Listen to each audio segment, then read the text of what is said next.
आगे बढ़ते हुए बताएं कि सियालकोट हेडमराला के मुकाम पर ऊंचे दर्जे का सैलाब, पानी की सतह में मुसलसल इजाफा, बारिश का सिलसिला जारी है।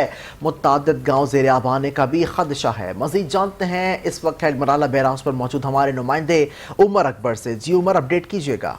जी बिल्कुल, मैं इस वक्त मौजूद हूँ दरियाए चनाब हेडमराला के मुकाम पर। तो पानी की बात करें, हालिया बारिशों ने इस वक्त तबाही मचा दी है। और बात करें अभी जारियत की, तो भारत की जानिब से भी 2 लाख क्यूसिक का रेला छोड़ा गया। इसके साथ साथ आपको बताते चलूँ, इसमें जो अब हेडमराला में पानी की गुंजाइश है वो 11 लाख क्यूसिक बताई जा रही है। और हेडमराला इंजीनियर के मुताबिक मजीद जो पानी है वो भारत से छोड़ा जाएगा। ताहम जिला इंतजामिया की जानिब से हाई अलर्ट जारी कर दिया गया। जो इसके मुलक्का गांव है वो 18 के करीब बताए जा रहे हैं, जिनको सैलाबी सूरत हाल का खदशा भी देखने को मिला। इसके वक्त शदीद बारिश है और हेडमराला के मुकाम पर जो है इस वक्त हाई अलर्ट जारी है। इसके साथ मैं आपको बताते चलूं, बात करें जो बरसाती नालों की, जो हेडमराला से मुलक्का जो नाले हैं वो शहर के 4 नाले हैं, जो जिसमें नाला 1 है, नाला डेग है, भेड़ है और पलखुआ। इसके साथ साथ नाला डेग ने भी तबाही में चाहिए। नाला 1 भी सियालकोट के मुतअद्दिद